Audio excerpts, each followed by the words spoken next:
What's up, world? It's your boy Trey Retro _GT back for another episode of the G.Taylor Show. I have a special guest in the building, one of my guys, my colleagues, and former social work. Oh, not former social, I call him former social work brother coming into this space. My brother Kyle Toon, he'll be with us today. We'll be discussing all things social work, black men, you name it. We're gonna talk about it in this space. Kyle, what's going on, brother? How you doing? Welcome to the show. Hey, peace, brother Trey. Thank you all who was tuned in from your different places and spaces and time. I I'm so happy to be here. I'm so happy to connect, and I'm so grateful that we was able to get on each other's calendar and make this thing a reality. Yes, absolutely. Now, I was just telling Kyle before I got on here, I was supposed to email him and text him the whole entire week. And I was like, email him, text him, email him, text him, and forgot. And he emailed me this morning. I was putting stuff together, all stuff like that. So busy folks. Understand. So I appreciate you, brother, for being understanding on that space.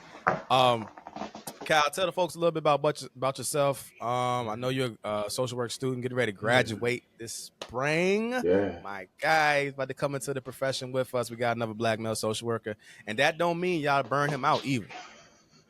true That don't that. mean y'all burn him out either. That is Let that true. man go through his profession in the way that as well. But tell the fans, folks listening a little bit about yourself. Right on. Again, peace and blessings and revolutionary love to everybody. I'm Kyle, y'all, and I'm born and raised in Southern Maryland.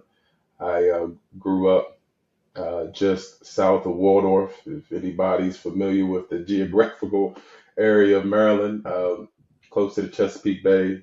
Um, I grew up single mother.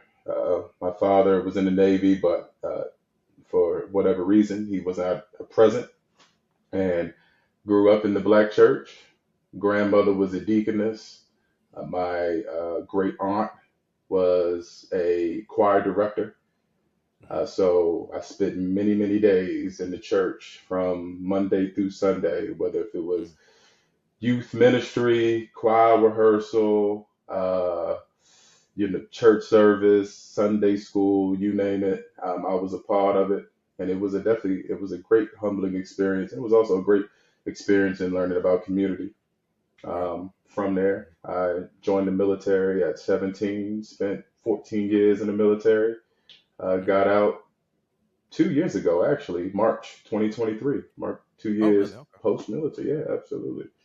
I'm Yeah. married. I'm married. I've been married for going on 12 years this year. Okay. Congrats. Yes. Congrats. Congrats. Yeah, appreciate it. And yeah, we've been together for a total of 15. Gotcha. And Okay. we got three kids, 11-year-old, 8-year-old, soon to be 9. Hmm. She reminded me that yesterday. She said, "Daddy, my birthday's in 9 days." They always do, right? They're gonna let you know. Yeah, I Get love it her. together. Yeah, yeah. She was smiling. She was, my birthday's in 9 days, Daddy. Just in case And you forgot. so exactly. And so got a soon to be 9-year-old girl, and then my little youngin, he's 2. Mm, And like Brother Trey said, I am graduating this May 16th to be exact, with an yeah, MSW, Master of yeah, Social Work.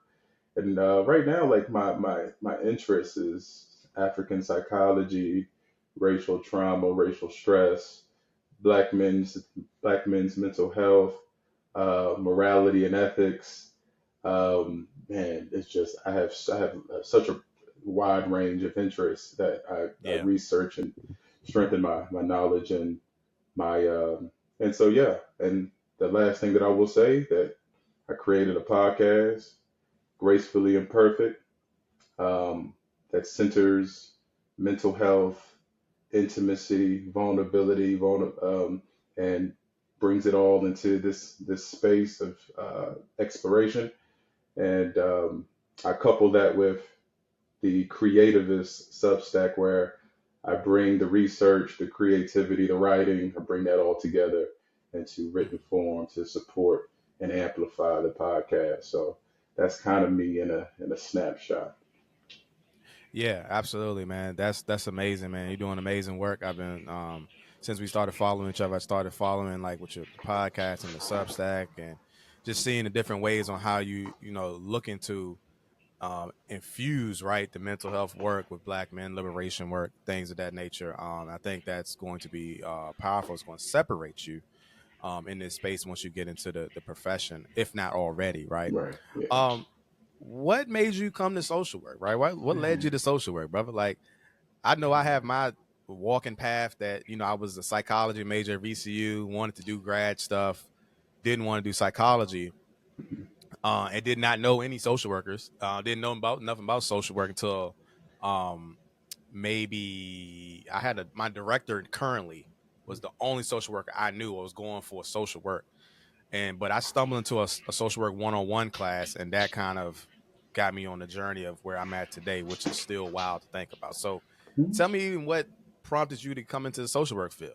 Yeah, yeah, that's valid, brother Trey. And you, same as you, I was a psychology Mm-hmm. major as well, University of Phoenix. When I was in the military, I got my uh, went for my undergrad. It took me 5 years to do it because I deployed in between the Oh wow. while I was going through, and so I had to put a year on hold. Yeah. But yeah, yet and still, I was able to get through it. And same thing, I going through the undergrad for psychology, going into that, all I wanted to do was to understand human nature more. Mm-hmm. That was Yeah. the only reason why I did it. I did not foresee myself becoming a clinical psychologist, a therapist, social worker, etc. It really didn't start to pique my interest into what's next after the undergrad until towards the end of the program, and I started to learn about different like, areas of focus or areas of Yeah. specialization of Mm-hmm. psychology, like Mm-hmm. industrial organization psychology. I started learning about clinical and counseling psychology, um, environmental psychology, etc. And once I Yeah. started looking at that, I'm like, okay, well, I graduate in like 3 months, and so Right. can I? What can I do with this bachelor's? And I started asking those questions relatively late. Yeah. You kind of And ain't got what no choice. exactly? And what came out of the research is that you're very limited with a bachelor's degree in Yep. psychology. Yep. Yeah. You're very There's only limited. but so much you can It's do. exactly. It's very limited on what you can do. Mm-hmm. And so I said, okay, Kyle, what is the next steps? What is the next thing that we can do? How can we, since we're still in the military can still pay for this. Right. How can you use that and leverage that to support this educational journey? And around 2013, I started going to counseling, and I started meeting with a family and marriage therapist, Right. um, because I was battling with alcoholism, and I was battling with uh, post traumatic stress. At the time, the military didn't want to go that route with me, Yeah. but and then the childhood trauma, and yeah, I mean, it was just it compounded on one another, and I was going to a what they call in the military a MFLAC, a marriage and Mm-hmm. family was it family life consultant, something like that. Yeah. Um, and so I was going through this, and so she was a therapist, went through family and marriage therapy, and utilizing a family systems approach. And I remember being in there and getting so much clarity, getting so much clearness. And so I kind of brought that into my decision making process when I said, okay, what's next? I was like, well, I like what she's doing. Yeah. I like Yeah. what she's Yeah. doing. She's saving families. She's Right. ensuring that the integrity and the dynamics of the family, if they are out of sync and out of alignment, she's helping them bring them back. And so I decided I wanted to go therapy. I wanted to go family and marriage therapy. And so, Okay. brother, I went that route 2020. Yeah. I did 1 year, Uh-huh. and then this was around the time that my discharge was supposed to happen. Gotcha. Okay. And so I had to withdraw because I had to start using a different funding source, because now that I wasn't going to be active duty anymore, I couldn't use to tuition assistance. I would have to use my GI bill, my Okay. Chapter 33 GI bill. So I after my 1 year disenrolled, and I want to say I didn't get out. I didn't the discharge didn't happen in 2021. The discharge didn't happen in 2022, and so now I'm a year and a half behind. And Oh. so yeah, and so then it became evident that, oh, I'm not getting out to 2023 Mm-hmm. March, and this was around late December 2022. So I said, okay, I'm scrambling. I'm like, okay, I need to find a graduate program here in Colorado. Right. And research showed me that family and marriage therapy, as far as in a hybrid program, was only in Denver. And I was like, I'm not traveling weekly to Denver. That's about an hour 45 from where I live. Okay. And Okay. so I looked at the University of Colorado, Colorado Springs, saw that they had a new social work program, which I think the birth of it took place in 2021. I think that's Okay. the BSW and MSW. And um, I remember right before I decided to go through the admissions, I relived a moment that I had with the counselor educator from the previous Mm-hmm. graduate program. And I asked him, I said, if you could have done anything different with your career, what would you have done? And Mm-hmm. he said to me, he said, Kyle, knowing what I know now about the mental health profession, I would have went social work. Ah. And so Okay. that's what kind of stuck with me. I said, here is a counselor educator with a PhD, over 18 years, and actually it was a black man, 18 years in the profession, and he's saying I would have went social work. So that's what led me initially into social work, the MSW program here at UCCS. Got you. That's interesting, man. I think it speaks to the influence, right, and impact of these spaces. Like for some folks, that might think like, okay, well, I'm not making an impact or influence. I've had students, right, that says like, the reason I came into this space was because I had a social worker or therapist that worked with me. I love the work that they did, and now I want to go get mine. You know what I'm saying? And Hmm. so I think that's the beauty of social work and what it can be if it's utilized properly, right? Absolutely. Um, in that space. And so also I want to get real quick, Colorado Springs, that is that separate from University of Colorado itself, where Dion is at? Yeah. Yeah, so that's part of they call the Colorado University system. Okay. So Okay. yeah, they all it's interconnected. Got you. Mhm. Well, if they need, like some some wellness to prime, come holler at Yeah, me. Boulder is beautiful. Boulder from where I live is it's a close to a 2 hour drive. Okay. But once you get there, it is immaculate. I mean, Colorado itself is a mountainous area, but Yeah. Boulder is closer to the mountain range. And so Oh, it's as if you could take a rock and throw and hit the base of a mountain. That's how close you are. See, me, wow. we got a little standoff where I live in rural Colorado Springs. I mean, I can Uh-huh. still see it when I go outside. I can still see the mountain range. But Boulder, it's like literally, especially the university sits right next to the mountain region. It's Wow. beautiful. Okay. Wow. So wait a minute. So did you end up out there because like due to the deployment and stuff like that? Yeah, yeah. Thank you for asking for that. Yeah, so I ended up here in Colorado Springs in 2019. The family and I we were relocated here from Tennessee. Okay. Got you. Got you. Yeah, and Makes so sense. Okay. I did my last deployment from here, and then came back. COVID-19 hit, Yeah. state of emergency, and then 2021 is when I requested for discharge. Okay. Hmm. Got you. Okay. Yeah. So it's like quite a transition of moving around, especially from the DMV. I was always interested when we had that first conversation. He was like, "Yeah, I'm actually from DMV area." Mhm. Stuff like that. I was like, "What are the odds?" It's like every time I always go somewhere, I find some folks from DMV or Virginia. Like I don't care how far. It was funny because I went out to was it Kansas City?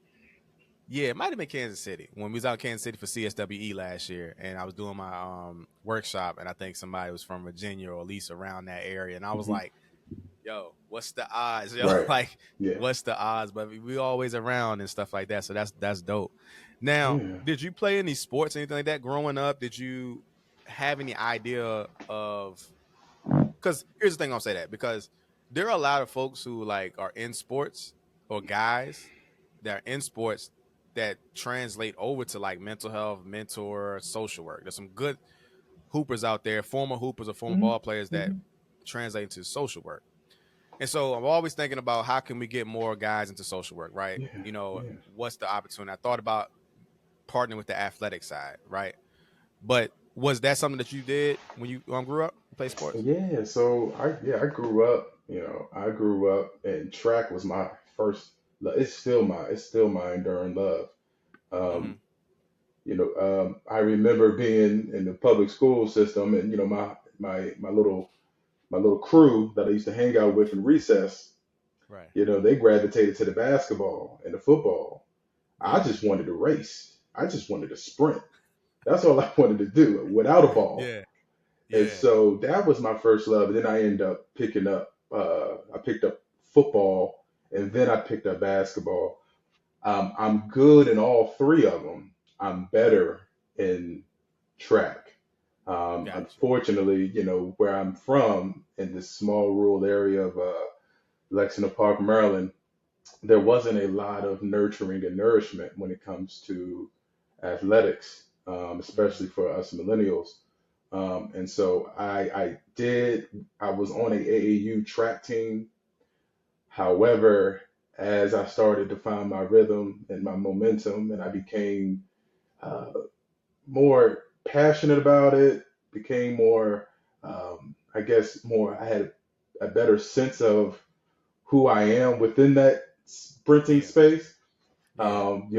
The program disbanded, and so that at the time that was the only AAU track team. I don't know if my good old county has one now to this day, Right. but that was the Right. only one at the time, and this is we're talking like 2000, 2003, 2004.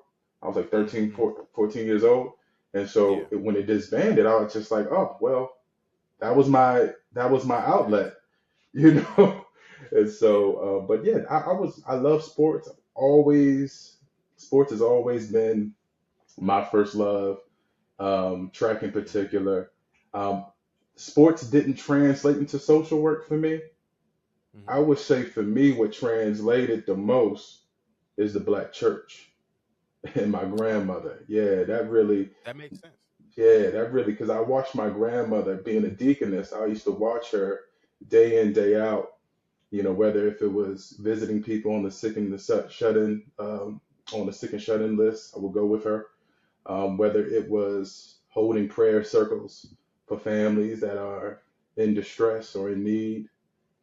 My grandmother also was a provider for those adults with different from ranges of intellectual and developmental disabilities.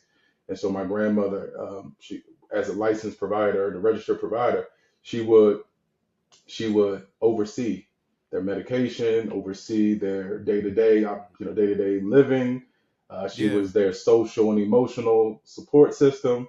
And Yeah. so I watched my grandmother give herself freely and fully to service. And as a kid, I used to be like, yo, why grandma always gone? Or why is grandma always at somebody's house? Or why is grandma Right. always cooking a meal for somebody? Yeah. And as a child, you're still trying to make sense of the world. And so when I look at how I approach service and my altruistic orientation, it's very reminiscent of my grandmother. Right. That makes Yeah, sense though. yeah. It's funny. It's really funny how many things like shared similarities we have, and we've never met. But as much as like an athlete that I was, right, and I played ball and stuff like that, I would say my grandmother, right, was that person that you know probably built the foundation on me as a social worker, right? and I never really understood it until I got, into my career and profession and start thinking about, like, you ask those questions like, well, who was your influence, right? Who Yeah. impacted you to, do this type of work? And I always say, well, it had to be my grandmother, right? Hmm. My nanny, right? And then, like, elements of my mom and stuff like that, because my grandmother, like, just was really like, she never had a bad word to say about anybody. Nobody had a bad word to say about her. She would always, regardless of how you've done her wrong in the past, or if you said something, like, she still will love and share and provide. That's a little bit opposite of what I would probably do, Yeah. but I'm a man, right? So it's that masculinity type stuff. But um I would say my grandmother was one of those founding components. But did I know that was social work? No. And I'm listening Yeah. to how you talk about your grandmother in the Yeah. church. That's what we're supposed to be in the church, of course. But that's social work, right? And Yeah. that kind of element of social work is not taught, because it's not, oh, well, that's not a social worker with a degree or a license. They're just, doing that out of the heart of the goodness of their heart. But that's community. Yeah. And at the core of social work is community, Yeah. right? I think sometimes we forget about that, and how it was created. And not just from the space of, like, the white perspective, but from the black perspective, of which those community core groups that gets left out of, what I'm saying, all those discussions around what true social work is in that space. So I think that's wild that similarity came up on that space on that. No, right on. And yeah, I absolutely agree. And I didn't come to the reality of just how impactful my grandmother has been on just my personality shift, my orientation from being this socialite and extrovert to being more pensive and thoughtful and Mm-hmm. more value centric, until I read My Grandmother's Hands by Yeah. Resma McKenna. And when I Mm-hmm. read that, and I was like, this his somatic practice is centered around the early observations and the socialization process of being with his grandmother. The Yes. rocking back and forth and the hugging yourself and speaking life into you, even through the distress and the disharmony of things. And when I remember reading that book, Brother Trey, like I put it down and I was like, yo, what's coming up for me right now? Like I started getting emotional. I was like, Mm-hmm. tears coming down my face. Wow. And I was like, what is it about this that's resonating so deeply? And as I sat with it, I was like, it's the fact that I too, Yeah. I too am a product and an extension of my grandmother. I'm not just blood. Yeah. I'm also like a reincarnation of my grandmother. And I Yeah. have taken and I have drawn inspiration from her and take those different qualities and attributes and said, I want those and I want to embody those. And Yeah. so, yeah, it came, I want to say a few years ago was when I really came down I came to the reality that me coming into becoming a liberation social worker, a lot of it comes from me wanting to be an extension of my grandmother and her teaching me a lot of the times, inadvertently Yeah. on how to be community centered. Yeah. And what's interesting about that too is that my grandmother, I call her nanny, it's my mom's mom, right? Mostly took care of me.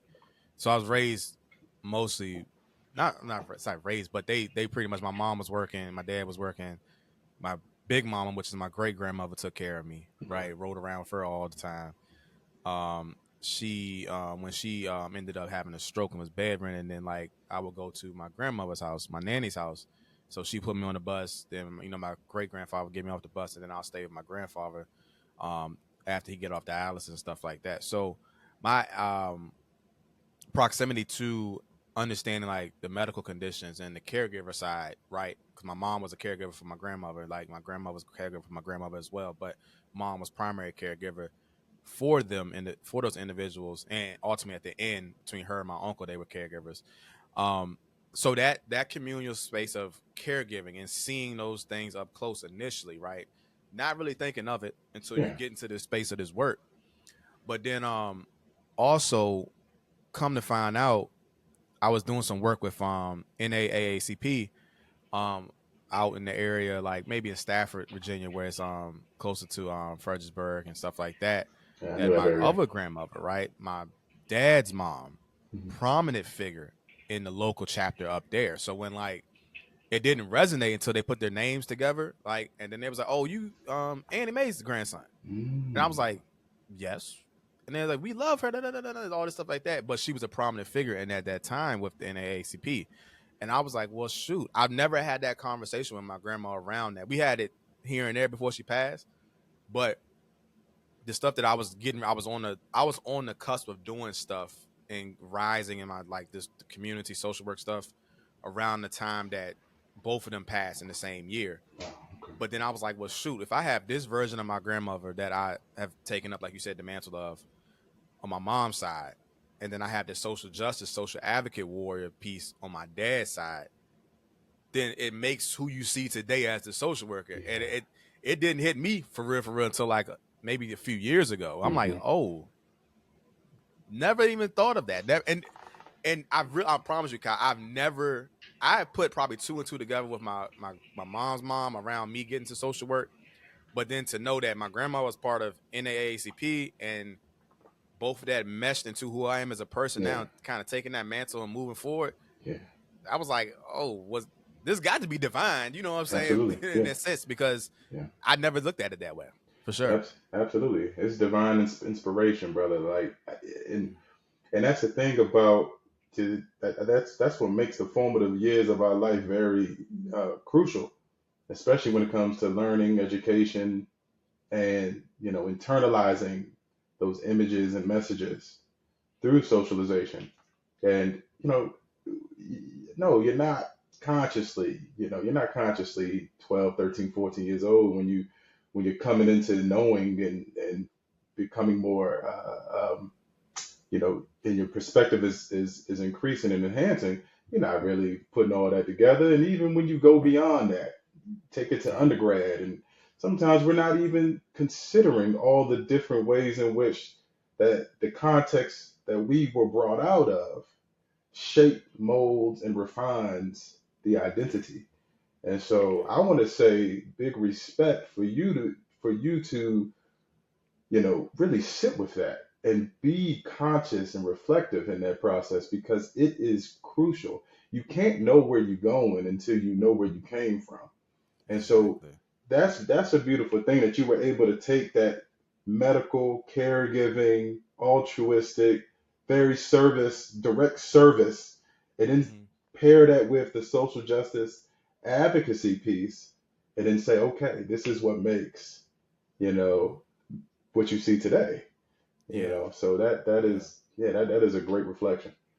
Yeah, absolutely, man. It was wild to finally put the pieces together on that. And sometimes as like you said, when you're growing up, like you said, you don't get the chance, the opportunity, or you don't know the full scope of your people's work and what they've been doing. Sometimes, Yeah, you know what I'm saying. And so, yeah, I think that's one of those things. So, I know that you interested in this work, right? Black mental health, yeah. racial trauma, all these different things, liberation social work.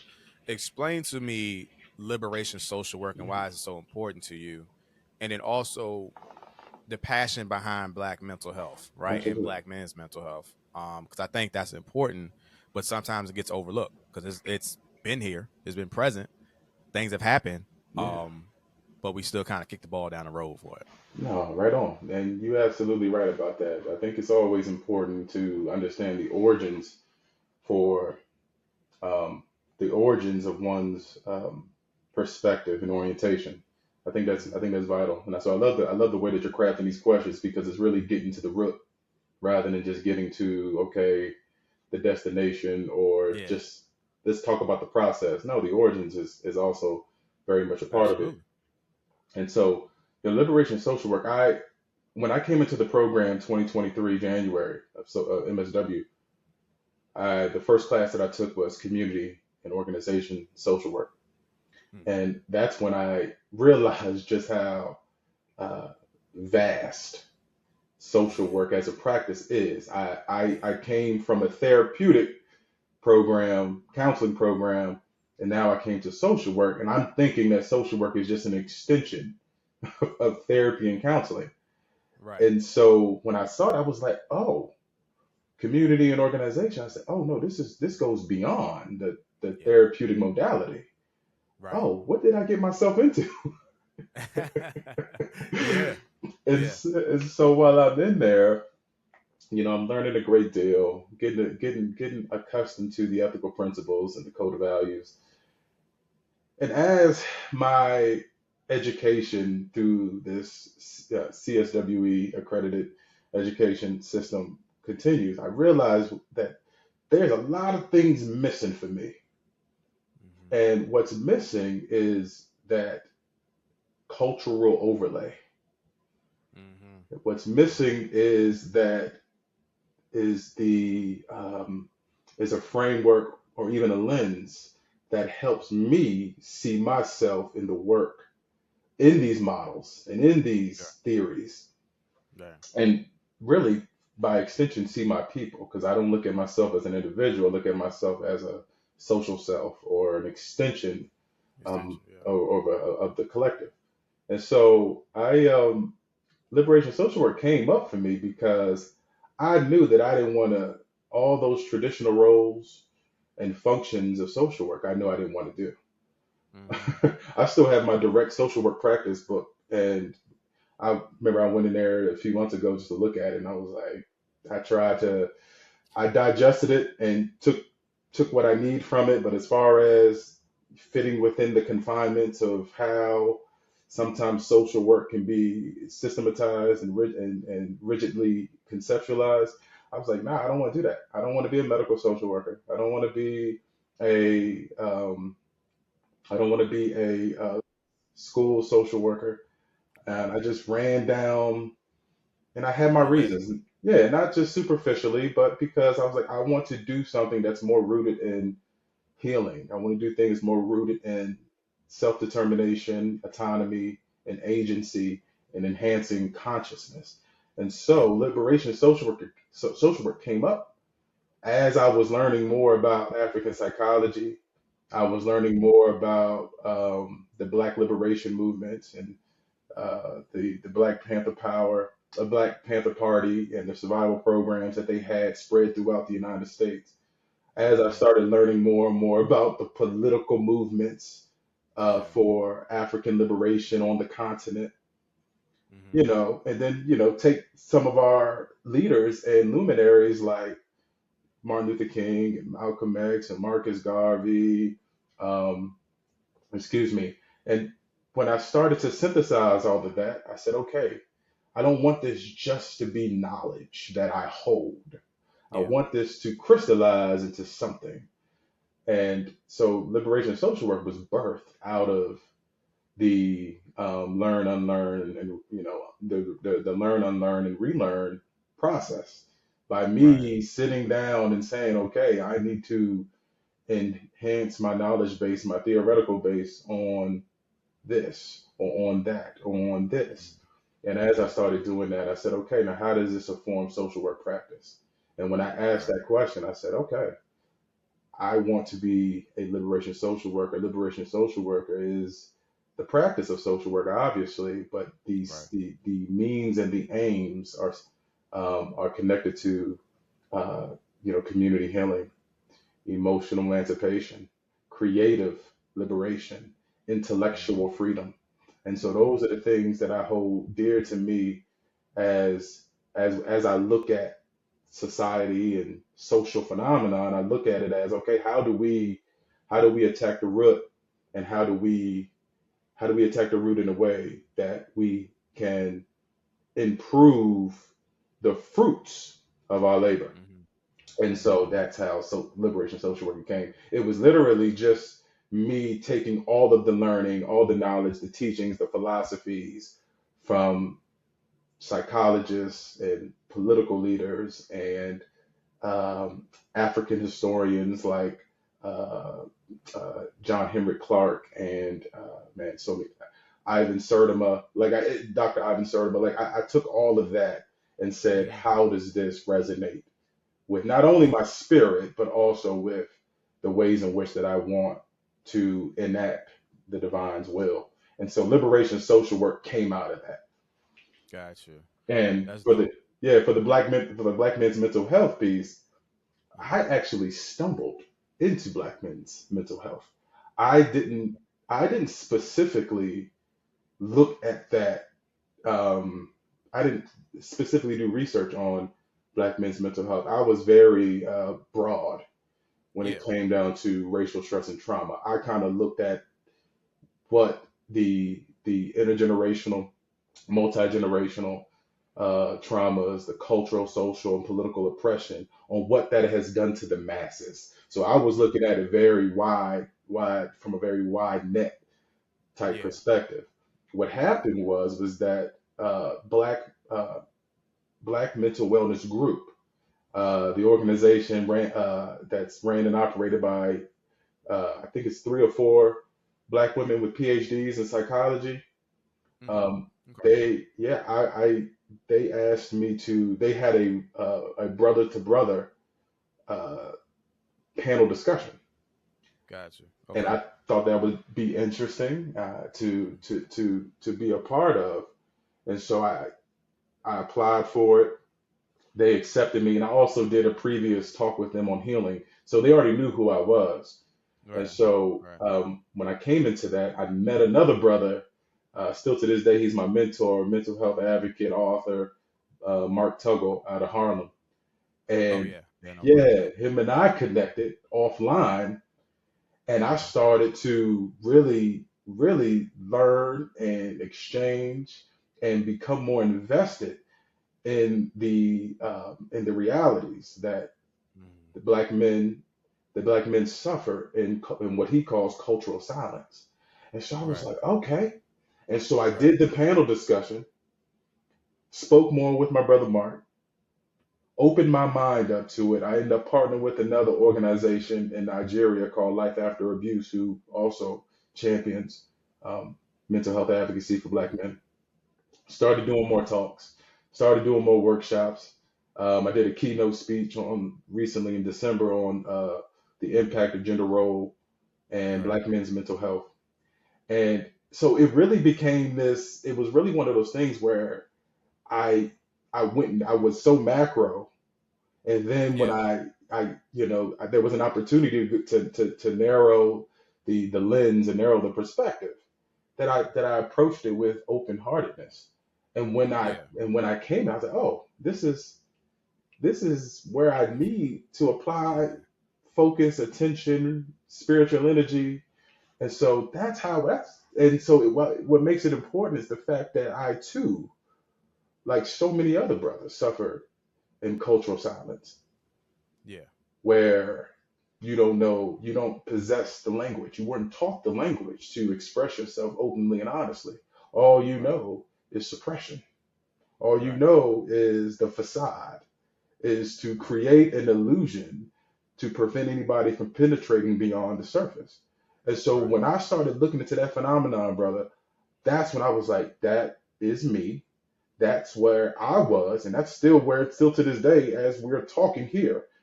I'm Yeah. still going through my healing journey of eradicating a lot of false notions of Yeah. manhood and fatherhood now. And so Right. that's what happened. But it was 2 years ago. That was 2 years ago where it was like it was just an interest, a general interest, and then it turned out to be part of my spiritual Mm-hmm. calling because I was like I found community with, again, my brother Mark, and then I opened up to different organizations and other mental health advocates in Africa, and so that's how I Yeah. was able to. That's how that connected. I mean, it fits though, right? The liberation social work piece and getting into that, it fits in that. I don't think that if the way you've been studying and kind of applying those things that it wouldn't have crossed your path anyway, regardless if you didn't want to, based upon the work that you've been studying and stuff like that. And I think that with being said, like a lot of us, it's not a lot of us, right? It's not a lot of us Yeah, as black male social workers, not a lot of black male therapists.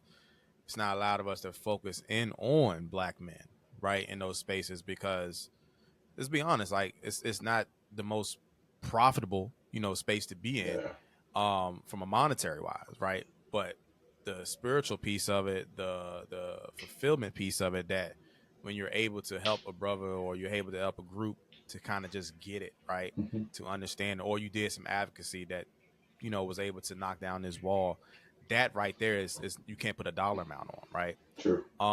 But I also say too, Kyle, like even though we've done the clinical space and the macro space, I would say that, and I'm gonna sound like my professor who also told me the same thing, Yeah. right? Like I can see the therapist there, right? I Right. can see the Yeah. therapist and the clinician there that will be doing a great job to working with men, or men and women, children, adolescents, helping them process. Because just listening to you and how your body language, nonverbal, everything that you're doing right now, I think that would that you'd be very great at that, right? Yeah. And it's not to say that we still can't do it in a way that fits who you want to be, as far as a liberating social worker, a liberation Yeah. social worker, and then also addressing the community in that way. Because that was the same thing I did in my private practice, right? Um, the reason why I chose to do a private practice, I didn't want to do any of this, right? I told you, like, I didn't want to be LCSW supervisor. I wanted to do macro social work, policy based social work, and but then I was working in these systems, right? That when you start talking about working in inpatient, working in crisis, where you see some of the discrepancy, you see the inequities, and then you see Black families coming in there but don't have no idea what's going on. They went through this whole stigma behind mental health treatment, and there was a lack of education, right? Lack of education around, a lack of what these interventions look like, and then we start talking about a lack of culturally specific interventions that make sense. So we start talking about non-traditional interventions. So when the opportunity to become licensed came up, right? And it's like, okay, well, I'm gonna do a private practice because I did a men's group, I did a Black men's group, and it went well, right? But I'm gonna do a private practice centered around Black men, where we're going to talk about these different things like depression, anxiety, all that good stuff, right? We're going to call those things out, but we're also going to be able to incorporate the social justice, the racial justice themes of it, right? We're going to Yeah. have that space for that because we know as racial trauma that affects us, Yes. right? But it's not something that we can technically quantify, Right. right? Yeah. And so when you think about that piece, but racial trauma is causing harm in this way, then we got to, do it. We got to address it somehow. So I think that, that was one of the reasons where looking at creating my private practice to working with Black men and women was very specific, but it was also something that was I'd never seen it, right? I didn't know too many private practices that was doing that.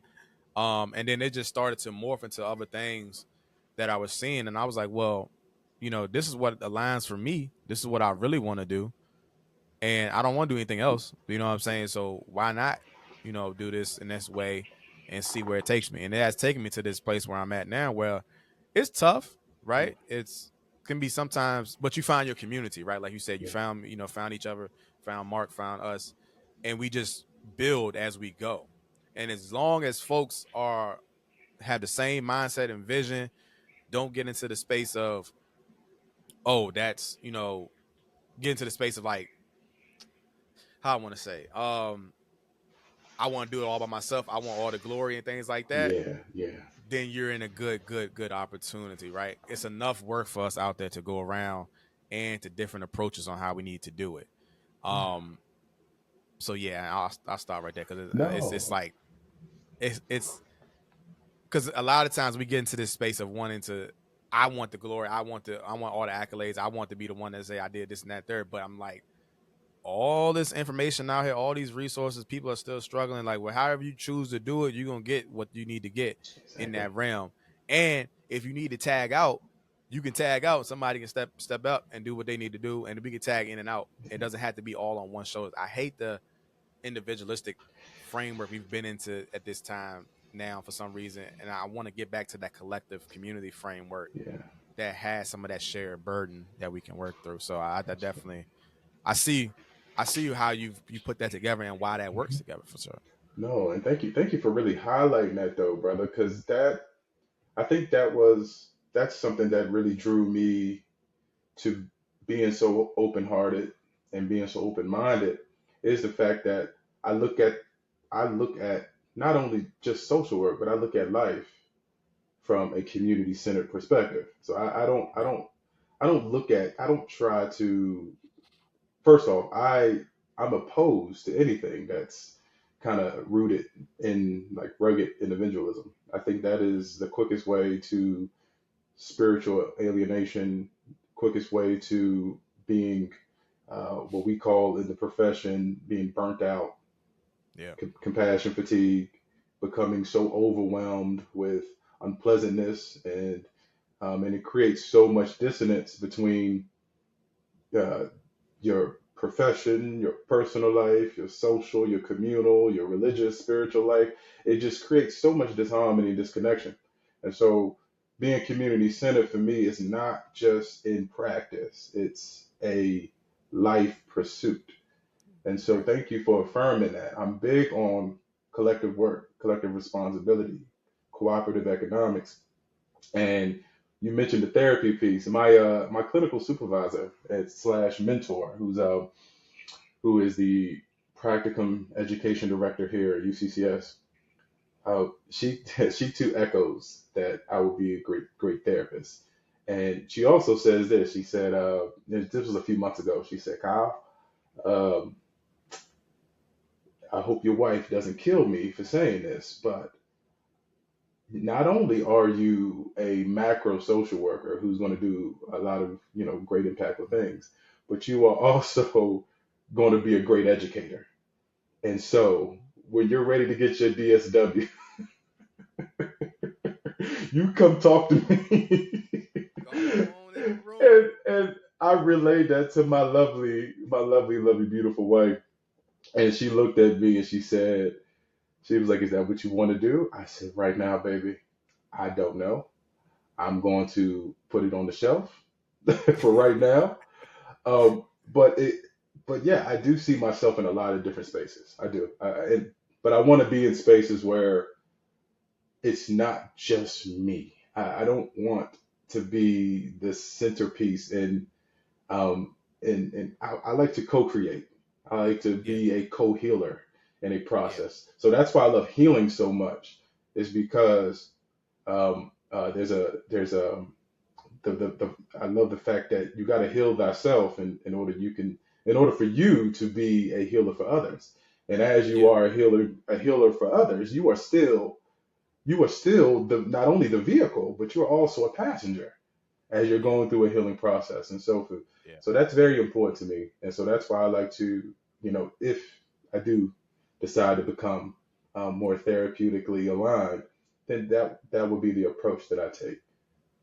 Yeah. I mean, I think that's not something that, like, I thought, again, it doesn't have to be a traditional therapeutic setting that you would think. I think that you're creative enough and innovative enough to craft different ways that would be, appropriate, especially because half of the most of the evidence-based practices or traditional interventions that we utilize anyway is not culturally specific. Right. And so in that realm that, when folks ask me, I was like, I take different pieces, right? And make them fit to, our brothers, right? But I was thinking about the DSW when you was talking earlier about all your research. I said, man, Yeah. this he would probably thrive in the DSW program, right? But Yeah. I ain't feel like putting that on. I was like, man, putting that on him. If he want to do it, cool. He'll reach out. If not, don't do it. Yeah. But Yeah. I think that I just, the sky is not the limit, but you have a wealth of opportunities to create and co-create the way you want to create in those Yeah. spaces. And sometimes it's going to take time and patience. We know sometimes with God, like it's just not on our time sometimes, but you know, that's where it's going to be tricky. Sometimes it might be a little overwhelming to choose, right? Which way you should go based upon what's the fulfillment factor. Is it aligned with everything I'm thinking about or working with? Can I can I create from the ground up? Like I've noticed that creatively, right? And I had to really be more adamant with myself on this, right? I have a bunch of creative friends. And typically, like creative friends, you think of artistic. At Hmm. least for me, I thought of artistic, can draw, can craft, design. That's what I thought from a creative standpoint. Hmm. Then, as I got older and I started creating and crafting, I was like, "Oh, I'm a creative too, Yeah. right?" But I create in this space, right? I'm creative with building from the ground up. I'm creative with innovation. I'm creative with cross collaboration and having ideas that I can implement in different ways.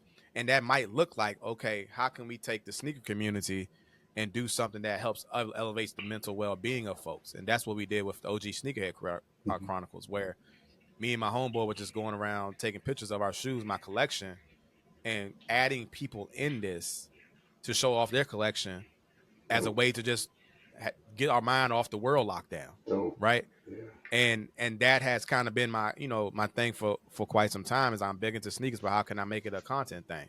Same thing with cars, same thing with basketball, and then just get into the space of creativity around podcasting and stuff like that. So some of the stuff that I've allowed myself to really dive into is also creative and innovative ways to do the work that I want to do to meet the folks where I need to meet them at, right? Yeah. If I can get 20 brothers in the space and all of us dressed down with, streetwear and sneakers, and now we're in this space talking about mental well-being and our general mental health, right? That is an opportunity to connect folks and build community there, right? Mm-hmm. And I really learned that from working inpatient when I used to wear my sneakers to inpatient, right? And that would create a connection with me and the patients. And we didn't have to talk about the diagnosis of why you're here, Yeah. right? Let's just talk about these sneakers real quick, and we can build some therapeutic alliance, and hopefully that can help bypass the time while you're here, Okay. right? Yeah. Or we'll watch the game on Super Bowl Sundays, or March Madness, or the finals, and we'll have the guys stay up a little bit later to watch the games, Yes. or we're grabbing food and get it. So creating that, I think there's sometimes in our space, in mental health space, social work space, when folks come into our role in our spaces, when they're at the most vulnerable states, the most lower states, we then put that label on them, and we think them as them as less than, Yeah. right? Because they have this label, because they're diagnosed with this, right? This stigma around that. But at the end of the day, like I tell students, everybody else, they're still human beings. I don't care how severe the mental illness Yep. is.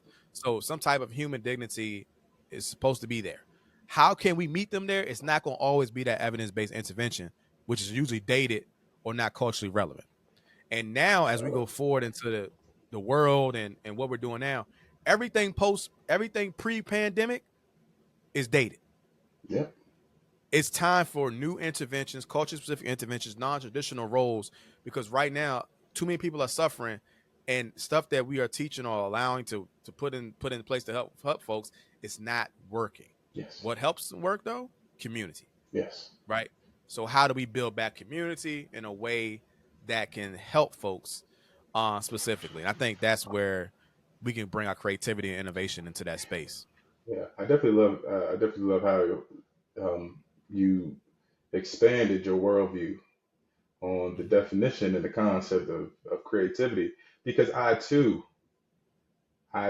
fell for the okie doke where I'm thinking creativity. Yes. I thought that it was based off of your art discipline or your discipline of art. Right. I thought that for a very long time. I was like, I can't draw. I can't. Yeah. I'm not a painter. Yeah. Exactly. I'm not a musical composer, and so I too did not see myself as a creative. I'll tell you what changed though. There was two things that really served as a catalyst for change, and that's why I created on the Substack. I created That's why it's called CREATIVST, because that was my way of being self-determining and self-affirming of my creativity. Right. And so two things changed for me. My sister in spirit, my wife's blood sister, she's been nourished and has cultivated her skill and knowledge and expertise in the fashion space. Gotcha. But then she expanded and became an editor, styling. She became a digital creative marketer, uh, and now she owns a cultural institution that she's building from the ground up. And I remember speaking to her. Yeah. 1 second. Real. All right. So you were saying that your sister-in-law, sister-in-love, went Yeah. through fashion, and then she became an editor, and that was one of the founding folks to kind of help you with your creativity. That's where you stopped at. Yeah. So between her and my wife too. My wife is a creative too. But it started with my sister in spirit. She taught me just how that even though she was in fashion and that she was an editor and she did all these things within that space, that she always saw creativity more broadly than Mm. just aesthetics. And so that was the first time that I really started to flirt with the idea that creativity is beyond the, any Yeah. type of discipline of art. Yeah. Secondly, it was by my wife. My wife is also creative to this day. My wife is in fashion too, but my Okay. wife is in what's called slow fashion, which is more environmentally sounded ways of manufacturing, producing, selling, marketing, um, uh, clothing, and Yeah. all types of accessories. And so she is like, throwing up the symbolic middle finger to the to fast fashion. Yeah. You And know she's a what? That's photographer. And she's a photographer. a photographer. Okay. Yeah. So that's interesting. My wife is a creative as well, right? Like she's Yeah. one of the ones who kind of helped me hone in on what that is. Like, Yeah. and early supporters of that, right? Like she's Yeah. she's good with art. She's good with like crafting and building stuff. Like if I don't build something to put something together fast enough, she gonna do it herself. She gonna get it out the way. You know what I'm saying? And she's in that space, right? And I think that was one of the founding reasons, like to kind of help me lean more into my creative because I didn't feel like I was my. And then my friend group was really, they just really wasn't. They didn't see it either, right? They would all just Hmm. shoot the ideas down, and I was like, okay, well, and I think that I thought for social work we couldn't be creative, right? I just thought Same. that you had to be this type of way, but I just knew what I saw in inpatient, and I knew what I saw in the community, and I was like, this isn't. We had to. It has to be a different way, and that's when I started to really lean into that creativity piece in my profession, and like kind of sharing that to all the other social workers, and I found other ones out there doing stuff like that. But then also too, prior to this business that I had, I had a car customization business, right? Okay. So I was customizing cars in grad school. Like that's what I was doing in grad school with my homies, where we was like, changing the color of the cars, tinting, doing systems, things like that, LED lights. And I did that to all my cars anyway. But we made a business out of it, which kind of pulled away from, my car customization days. But well, I guess how you want to say uh car customization need fulfillments that kind of divvied away. But if I was able to look at a car and say, okay, we can do this, we can add this, and we can change this, right? And I was like, that's the same skill. So why we can't do that in the profession of social work, in the Hmm. profession of mental health, in the profession of how we look at this system, what it needs to be, done. And then I just started thinking about in the past, all the innovators and creators, folks of in our past, or our black heroes and legends who created. And we are a Yes, creative people. we are. We create Yeah. out of, necessity. So it's in us. We just gotta tap into it for sure. Yeah. Absolutely. Yeah. Absolutely. And that's where I remember when I too didn't think that I could be creative, nor did I thought that it fit Yeah. that my personality and my skills, my knowledge, my values. I didn't think any of that aligned with being creative. Um, and when I started really deeply becoming more of an avid reader, I read James Baldwin's essay on the creative process. Hmm. And the creative process does not uh, endorse any type of specific discipline of art. It doesn't. Mm. Nor does it endorse a particular modality. Mm. What he speaks about is that the creative process is is what a person when a person aligns their consciousness to making society and different domains and aspects of civilization, improving it, making it more healthy, making it more humane. Hmm. And so when I read that, clicked. Perfect. Yeah. And that's when I started saying, oh, well, if that's the case, if creativity is practical and it's simple and and it can be the mundane. Right. It literally can be. It doesn't have to be me putting together a product that's made of wood. It's Yeah. not a Yeah. carpentry, or it's not about what I do on a canvas. It can be the simple things that to improve daily life, family wellness, Yeah. my psychological and emotional well-being. And so that's why I started looking at creativity. I started looking at creativity as all inclusive, all encompassing. And yeah, and so that's how it kind of, I took all of that and it culminated into Gracefully Imperfect Mm-hmm. podcast. It went into me becoming more open and vulnerable with my poetry, Mm-hmm. and which led to me writing a book, The Depths Below. And so it kind of, once I started to, I broke through the prism of not believing or thinking that creativity lives in everyone. Yeah. Once it became, sky became the limit, for sure. Yeah. Same thing. You got the Substack and the podcasting, and that's where I got in my like. I needed an outlet after grad school, and I started blogging and Mm. blogging back on my WordPress. I had a WordPress before all y'all got to the Substack and all the other stuff that y'all got now subscription. But we had WordPress. It's Yeah, still I still cooking today, but yeah. um that I started writing that. And you know what the interesting thing about that was the WordPress was me kind of processing my own thoughts and feelings, and then like using creativity as a tool to let that happen. And I was one of the people that I hated writing. I didn't think I was great at writing, but I'm Hmm. gonna go ahead and write this thing and see what happens. And it was, it was well received in that space. I wasn't doing poetry, so to speak. I dabbled with spoken word at one point, Hmm. but but I was more so just expressing my thoughts, and that led to, like you said, 2, 3 books at this point, talking about Black mental health in the community, but also, my last book, Refresh the Journey, Find Peace, where I really started talking about some vulnerable stuff, Gotcha.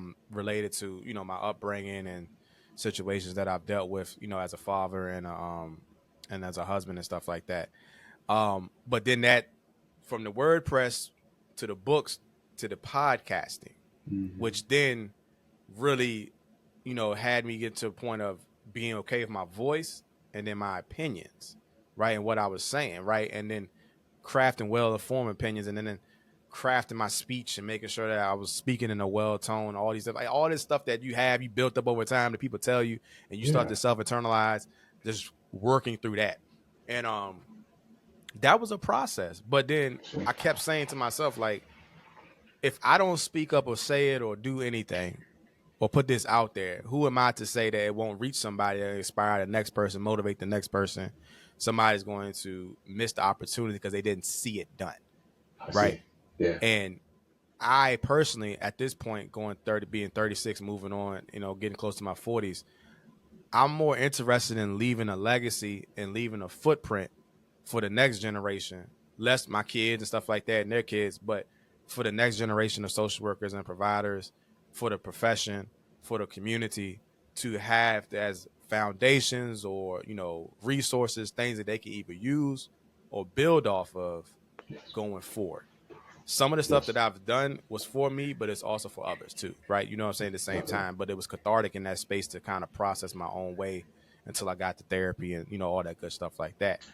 So it's when you're in it and when you're doing it, you don't know why sometimes, but as you get forward and move forward and you see for like, okay, this is probably why I was engaging in this. Some of the stuff Hmm. that I was writing and some of the stuff that I was doing, I think it was one time, Kyle, where I the series on how the books were written out and how I was blogging was me personally working and healing my own self, Hmm. right? While simultaneously helping others. So if you Love go that. Yeah. back and look at my WordPress, and you'll see stuff I was talking about. I was talking about some depression and some anxiety, but just also processing life. New dad, new graduate, got a wife, this new transition in life, and especially what I see in a lot of men, where transitions in life impact identity, how we view ourselves, how we see ourselves. Yeah. But the WordPress was the foundation to the book about the education and the psycho awareness, right? Yes. And then it allowed for me to process my thoughts and feelings in the open and be vulnerable. And then the refresh, the last book, was kind of like that chapter to close off everything, to put out, all right, we went through this. This is how we processed. This is how we dealt with it. And now this chapter is closed. Boom. Mm. Right. Even down to the names of everything. Right. The first book was You Good Fam. And then I had a point where it was like, I was doing some stuff around Feel Good Fam. Mm. And then this last book was called Refresh, the Journey to Find Peace. Yeah. Not, Yeah, that definitely, you can definitely, I definitely see the progression and mm-hmm. how it literally speaks to a specific season that you're in within your healing process. Yeah. Yeah. It's valid. And after I put the book out, and I'm like, I was crying about it. I was like, yo, and my wife was like, man, you don't know, but you was literally like at the same time you helping others, you were also working to process and deal with your own stuff and heal yourself. And that's the Yes. creativity piece, because I had no idea it was lining up like that. Yes. I had no idea that it was crafted that way. And when I look back at it from that WordPress all the way to that last book, I'm like, yo, oh, this is wild to think about. Even the colors of everything. I was really heavy on black and green. Black for us, for us as black folks. Green for mental health awareness. The Mm-hmm. book cover of You Good Fam was black and green, Mm-hmm. and it had like a face on it, a black man's face on it, but it had like all these other different stuff that was going on Mm-hmm. in his head at the same time. Like my graphic designer guy is like super good at. I tell him my idea, and he puts it to paper just like that. Yeah. It's wild. Yeah. But it was that, and then it moved over to Feel Good Fam. That was more white and black, minimalistic, very, what I'm saying, clean, more open. And then it went to Refresh, which was white, black, gold, and it had me like kind of like working through like my stuff, and it had my great grandparents' house on the background. But literally getting to that space and trying to process to get to that actual level. So even I think about the color theories and everything that was happening in between that time period. Yeah, it's interesting. You know what I'm saying? You don't know Yeah. what you're doing sometimes when you do it until you actually step out of it, and then you can see, oh snap, this is what we were doing. Wow. Yeah. And, Yeah. and I think that's what makes, you speaking about your creative process, brother. And I want to say that that is inspirational, because here you are, a seasoned professional per se, right? Over 10 years, mental health, social work, and you're going through different transitory changes, Right. Mm-hmm. fatherhood, matrimony, the profession you're dealing with, you're absorbing all of the issues, concerns, the weightiness, the injustices of working in the crisis, and the outpatient, and the inequities and all of that. And then, and you didn't even disclose to me the just the backdrop of the social political and the geopolitical situation Yeah. that was also that you were engulfed in. And so Right. the fact that you were able to, and even, to your reflection, it wasn't really conscious of how you were chronicling the evolutionary process. Right. But I do find it very inspirational, because, through context, that's where our creativity shines, and that's Mm-hmm. where it illuminates our deepest desires, our fears, our aspirations, our Right. values. And that's what I love about it. That's what I love about creativity. And as you were taking me through the processes between You Good Fam to Refresh, I was thinking too about all of the things that I have been a part of in creating, and like even just with this my the poetry anthology book that I wrote Mm-hmm. in 2022, on the art covers my children. I only had two then. I Yeah. had a child right after that. But my daughter's on the front and my son is on the back. And Mm-hmm. when I wrote this poetry anthology, the self-written poetry anthology, my whole, I was literally, my poetry was me disclosing to them my Mm-hmm. identity crisis, Mm-hmm. my miseducation, some of the failures and some of the missteps that I took, Right. trials and tribulations. I Right. also have you mentioned depression. I have a poem in there that says "Island of Nowhere" because there was times where I felt I was in such a deep, dark, depressive Right. situation where I even someone coming, and I'll say someone, even my wife trying to come and console me wasn't enough. Yeah. You know, Mm-hmm. that loneliness and that sense of this alienation was so deep, and it cut so and it cut and it wounded me. And so I was speaking directly to my children, and that's what the book is kind of really dedicated to, is to me going through this healing process of becoming more full, more whole, and finding my self healing power, and then presenting that to my children. And Mm-hmm. so this second one Mm-hmm. hasn't came out yet. It's still out. We're still editing. I'm still editing it with my good old partner out in Philadelphia, Jessica. Yeah. And that is the art cover is it's a montage of all the different aspects of Mm-hmm. my being. Mm-hmm. It the writer, the previous. I was a soldier at one point. The Mm-hmm. father, the brother, the griever, the spiritual entity, the what else? The family man. And Yeah. so you see all these different pieces into this montage, and then on the back, it's all my ancestors. So my great aunt, my Mm-hmm. grandmother. And so when you said your grandparents' house is in the backdrop, I Yeah. was like, oh, well, my book that's coming out, my ancestors are on the back, and they are that show that they are the foundation, the support system, the Yeah. anchors Yeah. for the work. And so I wanted to really not only affirm your the beauty of your creative process, but I wanted to share mine too because I'm sensing the parallels and the Yeah. similarities in Yeah.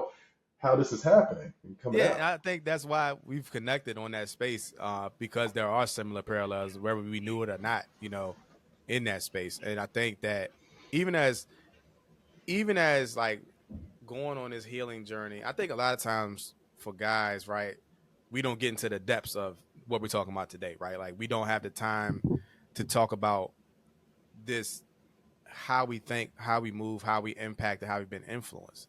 Mhm. And for a lot of guys, right, this we get stuck in this next space when we transition to a new phase in our life. We get stuck there because we're thinking about what once was, right? And then we have this identity of or our idea of what we think we should be or Yes, should be doing, right, yes. based upon our experiences, instead of exploring them, right? Because of, and I think sometimes that's where we talk about how we overcame those creative hurdles and those identity hurdles, but also depressive based hurdles, right? Because I know for me, I didn't know I was depressed until years after, and I was like, you know what, I should have been in therapy, I should have been doing this, but there was depression there, right? Mhm. More so from the buildup of since first year of college. Now we talking about 25, 26, 27, where I'm just really realizing it, and I'm a mental health professional, right? Yeah, I get And it. so, so for a lot of guys who transition in their life and do different things or never have time to really sit with themselves, right? It makes it kind of difficult to go to the next stage in the process, be intentional. And the thing about this thing too is, as much as the healing work that we've done and continue to do, it is very intentional, right? Yes. Which can be time consuming and draining, and also just, you know, your mind is like, okay, what are we doing now? But hopefully by the time you've done some of that work, you're in a space where you can maneuver through some of these challenges that come up in life because you already dealt with it before. Like I Yeah. was just telling my homeboys a story. Um, I'm in my DSW program, and it's for the first time I'm in my program that I chose that does not have so much weight because it's going to shift my actual current state of finances, current state of position as far as my career choice, right? Yeah. It will shift it at some point, but it's not like when we go into undergraduate grad school was like, oh shoot, I gotta get the undergrad degree because I'm gonna get into the workforce to get this job, and I gotta get this grad degree because it's gonna take my career here and there. I'm Hmm. already doing the stuff that I'm doing with a DSW or not. Yeah. I don't need it, right? It's just for the icing on the cake, and it's going to help polish me to put me in some other places that I want to be at, whether that be academia or state and federal, right? How did you get But I there? was How did but you I get was to telling the them, How hmm? did you get to the DSW? Like, how did that? What happened as, through your life process to where you and your village made the decision for you to go back to school and get your DSW? I always wanted to get the doctorate degree. I'm a first gen college student. And I wanted to always get a doctorate degree. I had to decide between PhD or what. And I was like, I don't want to do a PhD. So to be honest with you, I'm not giving y'all 4 6 years. Not I already gave y'all 5 to 7. So, Hmm. 5 to 8. Not giving y'all 4 to 6. I'll give y'all 2, maybe 3, but that's about it. Okay. Right. Um, what happened was influence, right? Like, what I'm saying, impact. I got 2 homeboys that's DSW graduates. I started getting around more doctorate and PhD level. So everybody in my department at Virginia State is a bunch of black excellence, right? PhDs, DSWs everywhere, right? My director, PhD, chair, DSW, faculty and colleagues, mostly DSWs, right? And PhDs. So you get around that, and then you get around them, and they just some down to earth black folks, man. It's a just good black experience and professional experience. I love it. But I started thinking about it, and I said, okay, I do want to get to that policy level. I still want to get to that state level where I'm enacting change at the federal and state level around mental health, around access to mental health, around working with black men and addressing suicide rates. It can't keep coming from the micro and meso. That's one Right. area, right, to do it, but we're going in circles sometimes and we're getting frustrated.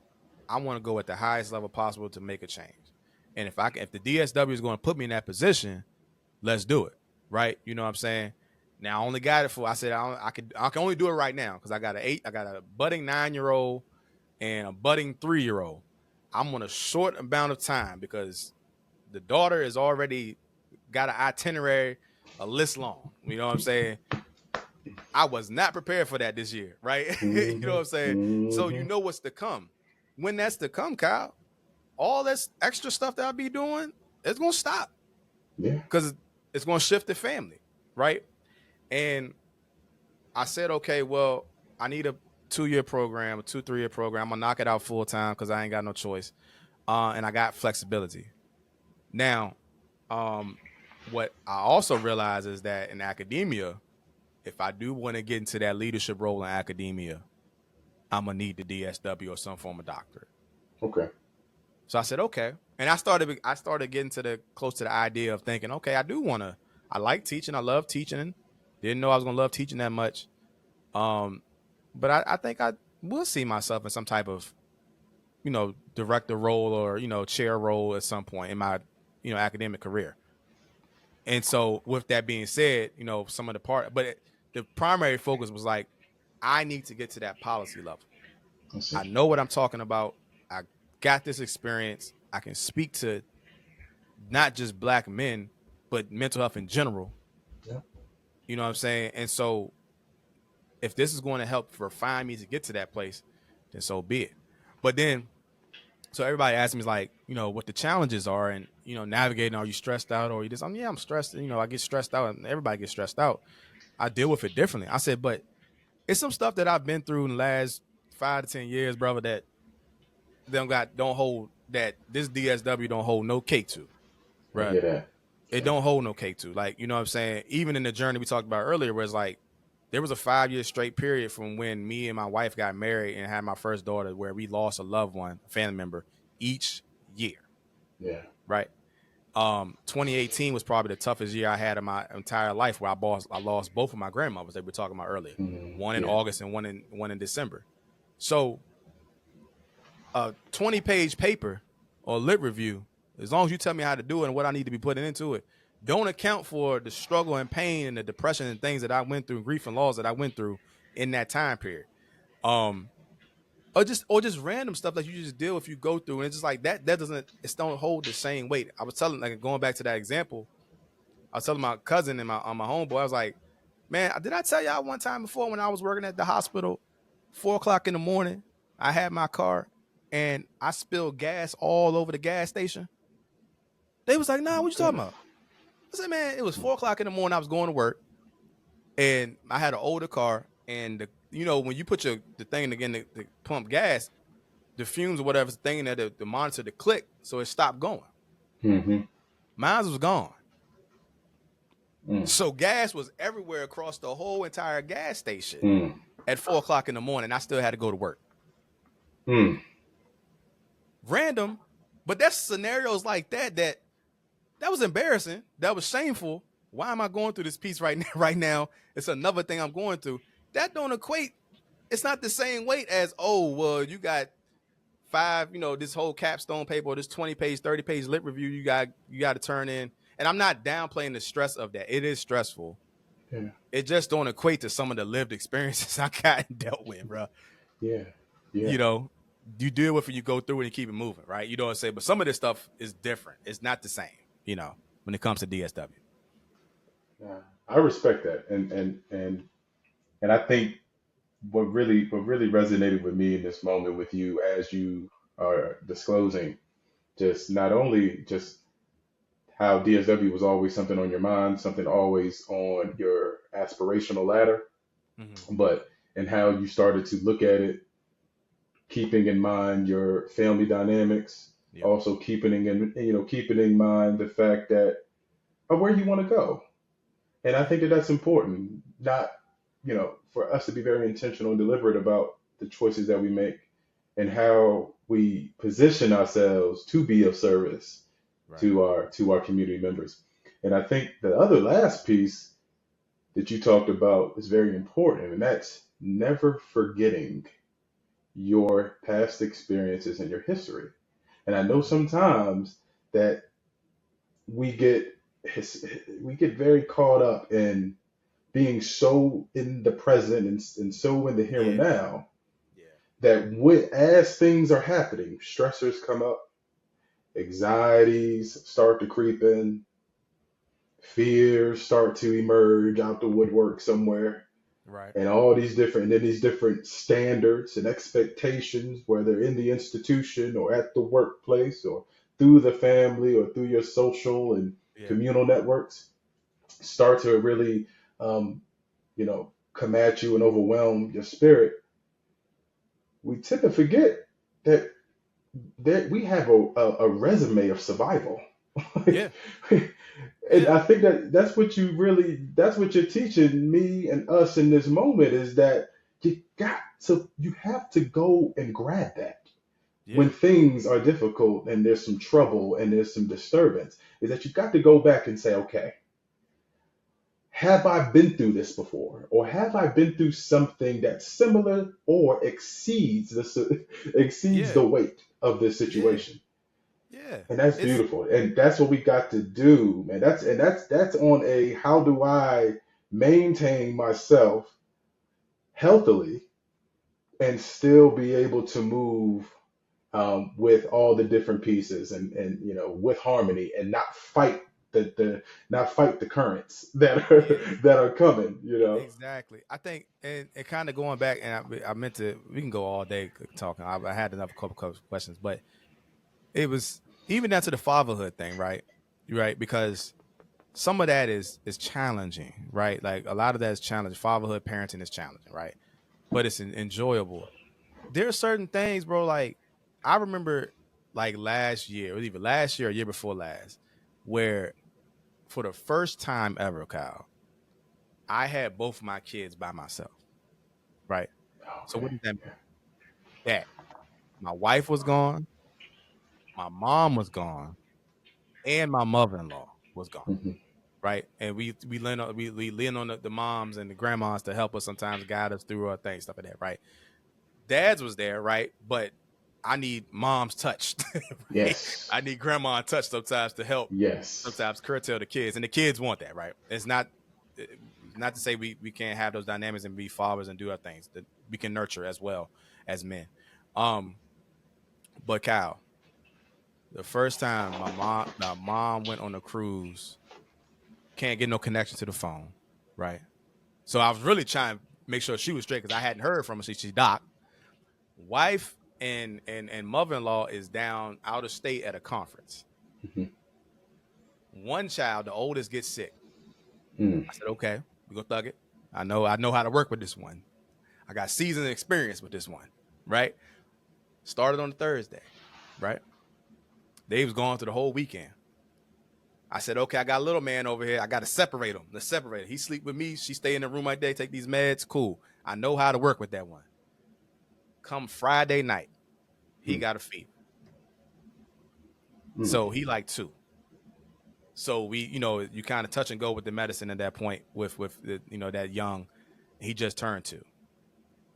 Both of these children get sick at the same time, Kyle. Both of them have a fever. One is throwing up. One is I'm trying to break fevers on both of them. I told my mom and them, I thought I was Mary Wash in the hospital. That's our local hospital in my house. And it's me. I'm the doctor, the on-call, the nurse, everybody. And I was like, and I just started praying, laying hands, giving medicine, didn't sleep.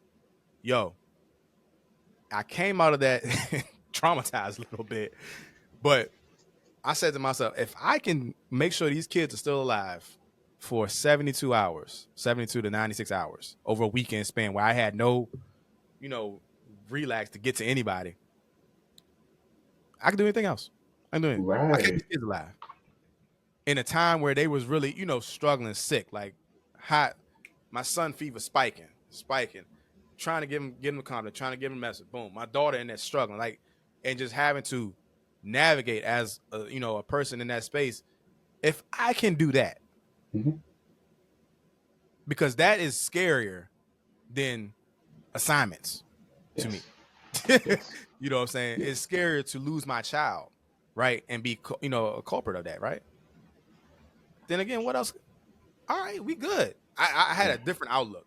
Yeah. Some of these experiences, you get different outlooks on life after the fact. Like 2018 was a different outlook on life after my grandparents passed, and then my uncle passed, stuff like that. But that was another shift in the outlook before going into the DSW program. Like, all right, bro, if you did that, you can get through this DSW program. Like, because there's an end to the means, right? You know what I'm saying? There's an end. So absolutely. Yeah. And I love how situations like grieving, bereavement, family health, those things really, especially with us who have a strong foundation in family cohesion, in community, like, because those are such focal points, when life experiences occur, that reshapes and refocus us, that reminds us that, hey, all of this other stuff that you got going on, whether it's through the education institution, through your work, through your community work, through your creativity, through your research and your self-discovery and all of that's important and vital to your existence, and vital to the existence of your people, to your how you show up for your people. But it's also, remember this, and that's what I love about life. Life always makes you refocus on what it is that's most salient to you. So now when you decide to go do something else like a DSW, or if I decide to go do a DSW, it will be like, oh, well, I know that my most salient values is family cohesion and family love. And as long as I stay rooted and anchored by that, then anything else is, well, does not, anything else is just, a byproduct. It's just a process. And so Yeah. Yeah, exactly. So It should be. that right there teaches me right now, and it really just also affirms the importance of being value centered. And in that moment, when you got the scrubs on and you doctor and nurse daddy, Yeah. Different me. you going between rooms. Different face, bro. You got your medical log. Bruh, you talk about you take the marker and write it on the sink. This time he gave this medicine. This time I gave this medicine. Okay, let's skip this dose real quick. The fever broke, bruh. That's Yeah, a different. That's a different wear. it That's a is. different wear, man. It's a different And wear. yeah, fatherhood does. Um, when you embrace fatherhood fully, Yeah. the good, the bad, the indifference, the confusion, the not knowing, all of it. When you embrace it, it is the most illuminating experience. And I know for me, I didn't never conceive of myself of becoming dad. And then when my son was born 11 years ago, um, I was still so immature, I was still self-centered. Um, and I just sometimes when I reflect on it, I look at him and I can't do nothing but reflect Yeah. on where we are today. And for me as father, the bumps, bruises that I had to go through in Lack of order sleep. to a lack of sleep, Right. looking at my wife saying, I'm not good enough. Why'd you choose me? Questioning my value, my dignity. And it is, I always tell my wife, and I tell other people too, that outside of liberation social work and gracefully imperfect, all this other stuff is very vital to me in institution building and community building. But my most grandest title and role and function is dad and husband. Yeah. Those have been the most those when the divine, when God has would bestow that upon me, I knew that um, from my grandmother's teachings that I was highly favored and I was destined Yeah. for for greatness in accordance to his will, and I knew that because I'm like, this doesn't just happen. You don't just get, when you don't sit there and I was never conscious about wife, about Mhm. children, about having my own family, about Similar. being none of that. And so as when it started to happen, I'm like, I'm consulting the ancestors, and I'm like, why me? Why do I get all of this? Yeah. Because yeah, on the surface when you look at it, oh, black beautiful family, Right. Right. Right. but then when you start looking behind the scenes, it's like, yes, we're a very happy, joyous family. We're very close knit. But as father, and I know even for my wife as mother, Yeah. like there is so much that you have to Yeah. consider, that you got to negotiate, that you got to work through simultaneously as Wow. you are building up Yeah. these your children. And so, man, it's not easy. And for anybody to think that it's just merely just child rearing. No, no, No. parenting goes way beyond that. No. And It's that's a whole separate conversation yeah. about That's a whole how, situation. yeah, Um, because you're right. Similar. Same experience. I didn't see myself as a parent till I met my wife. Right. And you know, I could see past a certain, career and personal stuff like that and meaningless things that, shoes, cars, whatever, house, but I couldn't see myself as a parent. And when that happened, like I had to shift my mindset on, on that. But I had models, right? I did have models. I had, my pops, and then I had my grandparents and, grandfather. So I had models. But even in that space, right, I had to evolve. I had to yeah, change my mindset. I had to be a better husband. I had to learn myself. I had to learn my wife, learn my daughter, learn my son. My daughter and son, two yes, different people. They two same, different people. And, absolutely, and so, understanding that. But then also, I had to understand my own stuff that I hadn't dealt with yet that I needed to address, right, in order to be a better father and husband. So if I didn't, it was going to impact them. And I didn't want to be the reason that, oh, I didn't take the time to do my stuff, that it was going to impact them and their relationship with me and how I shown up in that house. And that's a Hmm. conversation that that can another 2-3 hours, right? Around fatherhood and Absolutely. masculinity and Yes. the black family and all the stuff that not only your own stuff, but family stuff that you grew up with that Yes. you had to unearth and unlearn because That's it's right. you and your spouse in that situation. And we can go on for that, but I'm going to get that because I'm going to go ahead and close out real quick. But Yeah. Yeah. if somebody is looking at us and they're having this conversation, they're a black social worker, they're a black man, young man looking into getting into social work, Hmm. looking into getting into this space, and they see the curriculums and they see the interventions, and it's like, but that I don't think that's going to be helpful for me, or I don't think it's going to do anything for me. What would you say to that person, or that black boy, that black man Yeah. that's looking into this space but having some questions about this profession? What Absolutely. would you say to them?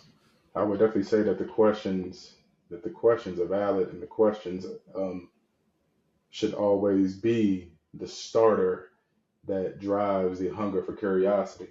Yeah. And so the fact that you're questioning already tells me that you have an enlightening mind and you are already seeking expansion. And then the next thing that I would say is that Black people, African people of descent, especially here in the United States, social work is embedded in our DNA. Mm-hmm.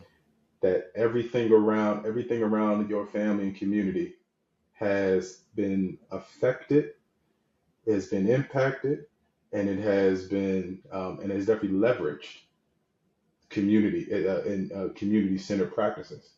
Yeah. And so, yeah, the curriculum may look daunting, it may look intimidating. You may not believe that you are fitting or suitable for it. I will say that you we need you. I mean, essentially, we need you. We can't do this alone. It's going Nope. to take a collective. It's going to take group consciousness to Yep. really create impactful and value centric change. Right. So please just and take a leap of faith and reach out, and we Yeah. will do our very best to stand in solidarity with you, to hold you when you need to be held, to provide you affirmation and direct support if we need to. And so just know that, yeah, it's not many of us, but those that are here, we're not just here for ourselves. We're here to cultivate, nourish, and nurture the next wave. That's what's up. Yeah. That's good. That's good. That's good. And we'll also pull up. We also For we sure, will for pull sure. up. If you need us to speak or you need us to advocate on behalf, we will do that because some of us are already seasoned enough where we can say, hey, ain't gonna no skin off our back, ain't gonna hurt us. You know what I'm For saying? sure. So We will definitely do that absolutely. too. Yeah. But Kyle, we appreciate you, man, for coming on, having this great conversation and, diving into your work, your experiences and all the amazing things that you do. Tell the world if they made it this far in the actual podcast, where can they find you? If they want to reach out Mhm. to you for speaking engagements, where can they find your Yeah, work at? How can they connect with you? absolutely. If anybody would like to learn more about liberation social work, learn more about myself and within the context of community, um, please go to my LinkedIn. As you can see, my name is Kyle Toon. You can literally type that in, and you'll see me pop up, and you'll see Mental and Creative Liberation. You can Mhm. also connect with me on Instagram, always underscore Gracefully Imperfect. And you can also tune into the podcast, Gracefully Imperfect, on Apple, Spotify, it's on Amazon, and it's housed on Substack. So Dope. please, yeah, let's connect, let's build, let's get to know each other deeply, more intimately, and let's really push forward um, transformation, evolution, and liberation from anything that's going to keep us from being our most creative, intellectual, emotional, and psychological whole selves. And so those are the ways that you can connect with me. I am an open book. I'm open to conversation. I'm open to alignment. And yeah, I thrive in community spaces. Absolutely. Yes, sir. Well, Kyle, we appreciate you coming on, brother. Thank you so much for being on the G.Taylor show. Again, you can always check him out on those different spaces. Support, support, support. And if you need a speaker or facilitator, you know where to find one. Kyle's right there for you. He's up and coming. And he's graduating this Yeah. spring in May 16th. He'll be graduating. He'll be coming to the profession as a MSW. So let's celebrate that as well. We got another brother coming to the space. Again, like, share, subscribe to the podcast. Let us know what you think about this episode, anything else that you want to hear from us, and we will check in after that. All right. See ya and take care. Peace. All right.